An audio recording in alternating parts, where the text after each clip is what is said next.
Assalamualaikum warahmatullahi wabarakatuh. Hari ini kami akan membentangkan e-folio penghayatan etika dan peradaban yang bertajuk Perpaduan Masyarakat Malaysia Menerusi Kesihatan. Selamat sejahtera, nama saya Saran Kumar Nalai Gobi, nombor kad matrik 10 DKM 20F1025. Malaysia mempunyai variasi kaum yang hidup dalam komuniti yang aman dan harmoni. Kepelbagaian kaum seperti kaum Melayu, Cina dan India yang hidup bagai awda dan tebing menjadikan Malaysia sebagai sebuah negara yang unik di rantau ini.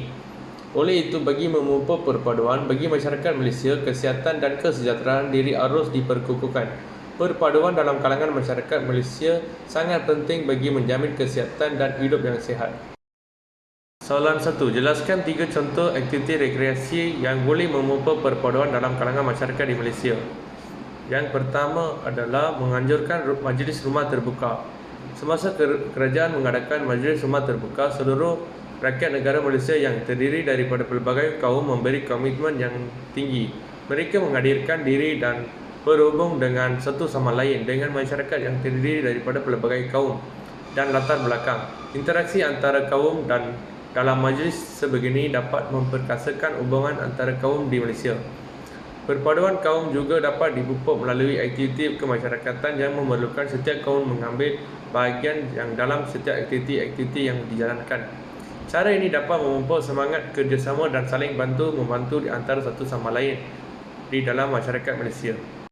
Yang kedua adalah memperkasa aktiviti sukan dan rekreasi dalam komuniti.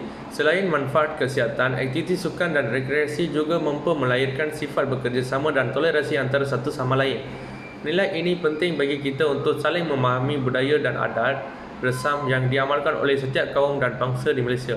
Aktiviti sukan dan rekreasi sangat mudah untuk disertai dan boleh dilakukan pada setiap hari tanpa mengira waktu dan lapisan umur masyarakat.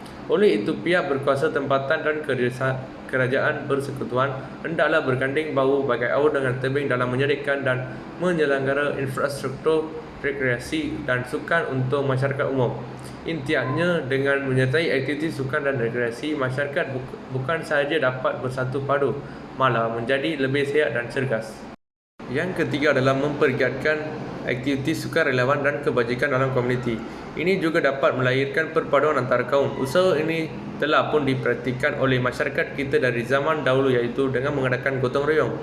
Dalam mendepani situasi ekonomi yang tidak menentu pada hari ini, kita tidak boleh sahaja mengharapkan bantuan atau instansi daripada kerajaan, tetapi masyarakat yang mempunyai rezeki berlebihan seharusnya turut sama membantu melakukan aktiviti kebajikan untuk membantu mereka yang dalam kesusahan. Nilai kemanusiaan ini jika diterapkan dalam setiap individu pastinya perpaduan antara kaum tidak akan menjadi masalah kepada masyarakat kita. Intinya, penyertaan dan penggiatan yang aktif dalam aktiviti sukarelawan atau kebajikan dapat menambah nilai perpaduan antara kaum. Nama saya adalah Syamsul Akmal bin Suzaini dan nombor matrik saya adalah 10 DKM 20F1066. Soalan kedua, terangkan bagaimanakah caranya aktiviti rekreasi tersebut boleh mengeratkan hubungan perpaduan.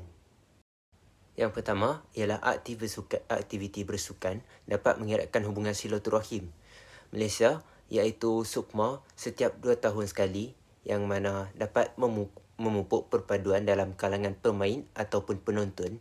Di samping itu, bersukan juga menyelami erti perpaduan, menghormati antara kaum yang mana kesannya kita dapat mempertahankan kedaulatan. Yang seterusnya, komuniti masyarakat melakukan gotong royong. Komuniti akan sama-sama membersihkan kawasan itu tanpa mengira umur, bangsa atau negara. Perkara ini secara tidak langsung akan melahirkan bibit-bibit perkenalan di antara mereka. Sekaligus suasana harmoni dapat diwujudkan dalam perpaduan antara kaum. Yang ketiga adalah bertegur sapa dengan individu lain. Melalui aktiviti rekreasi, individu akan bertegur sapa dengan individu lain di sekelilingnya, lantas mengeratkan hubungan silaturahim. Contohnya, melalui amalan rekreasi, kita dapat berbual mesra dengan jiran tetangga. Jelaslah bahawa rekreasi mampu mengeratkan hubungan antara individu.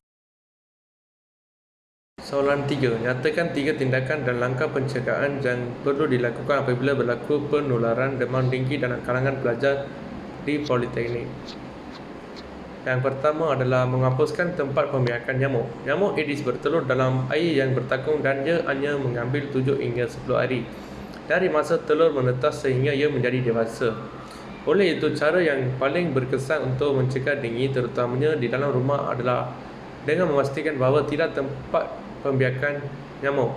Langkah yang boleh diambil adalah menutup bekas air dengan menutup atau jaring dawai halus untuk memastikan bahawa nyamuk tidak dapat bertelur dalam air. Yang kedua adalah membersihkan pasu tanaman, pasu bunga, bekas plastik, bekas minuman haiwan peliharaan, saliran atap dan longkang. Dengan kerap didapati bahawa penutup botol minuman yang dibuang pun boleh menjadi tempat pembiakan nyamuk Aedes. Tindakan seterusnya adalah lindungi kulit anda dari gigitan nyamuk.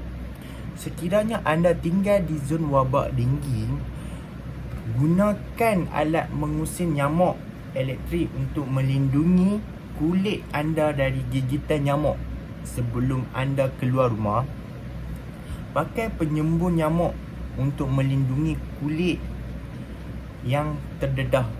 Pastikan bahawa ia mengandungi bahan yang mampu menghalau nyamuk dan sesuai digunakan di kulit badan. Anda juga boleh memakai baju berlengan panjang serta seluar panjang dalam warna yang netral seperti perang muda, putih dan kelabu muda untuk untuk perlindungan berlebihan. Masukkan hujung seluar anda ke dalam sarung kaki dan pakai baju yang berkola. Jangan lupa untuk turut memakai penyembur nyamuk pada baju. Jauhilah kawasan pembiakan nyamuk Aedes. Nyamuk Aedes membiak dalam kawasan beriklim khatulistiwa yang lembap, keadaan yang menggambarkan cuaca di seluruh negara kita. Nyamuk Aedes juga sering ditemui di kawasan bandar serta luar bandar. Di luar bandar, nyamuk boleh membiak di tempat air yang bertakung seperti tasik, tanah lembap serta kawasan payau. Elakkan kawasan sebegini atau cuba lindungi diri anda dengan secukupnya. Assalamualaikum, nama saya Muhammad Nur Ashraf bin Nordin. Okey, saya di sini dapat soalan yang keempat, iaitu 3 peranan pelajar dalam usaha menangani masalah pengabaian kebersihan dan penjagaan kesihatan. Okey, di sini yang pertama adalah berus gigi selepas makan dan sebelum tidur. Cara pertama untuk mengekalkan kebersihan diri adalah dengan menjaga kebersihan mulut dan gigi.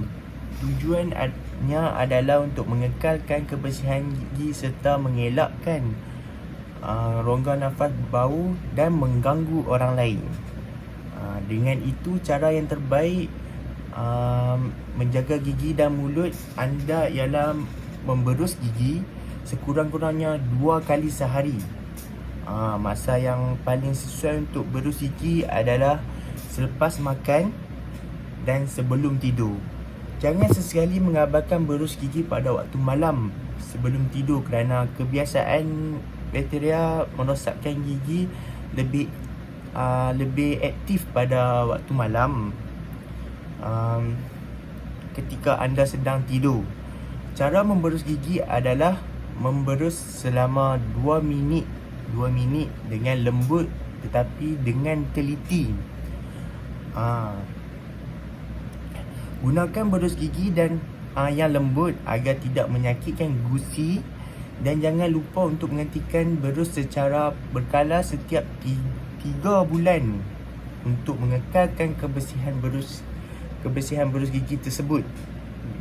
Okey, seterusnya yang kedua adalah mandi 2 kali sehari dan cuci rambut.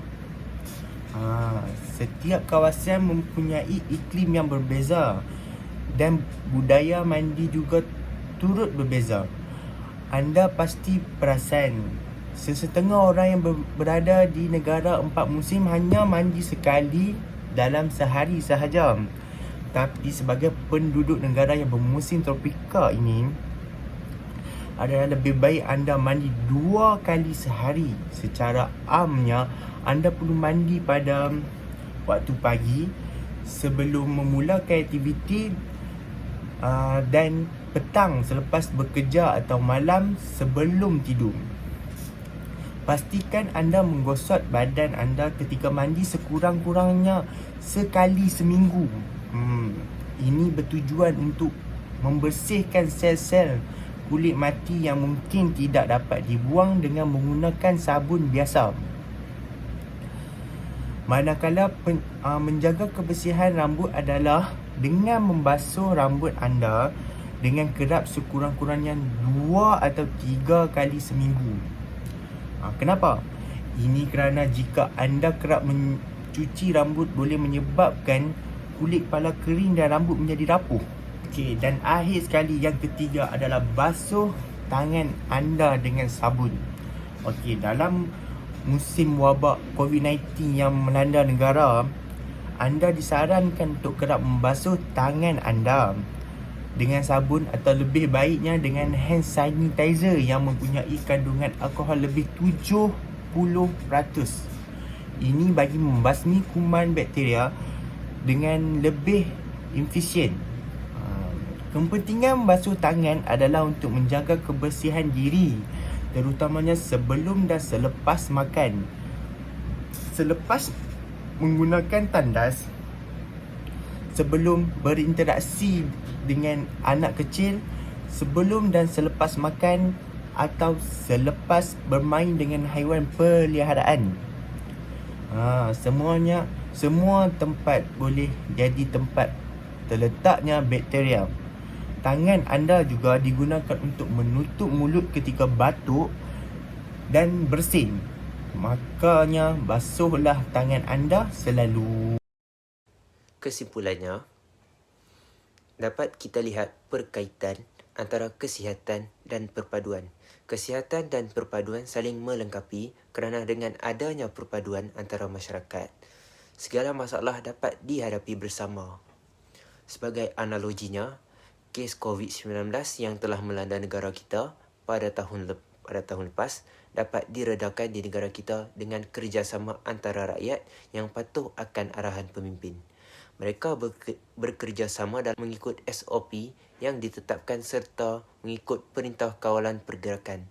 Di sini, kita dapat lihat kerjasama ini telah mewujudkan perpaduan dalam masyarakat berbilang kaum di Malaysia dan mampu mengelakkan kes semakin menular walaupun bukan pulih sepenuhnya.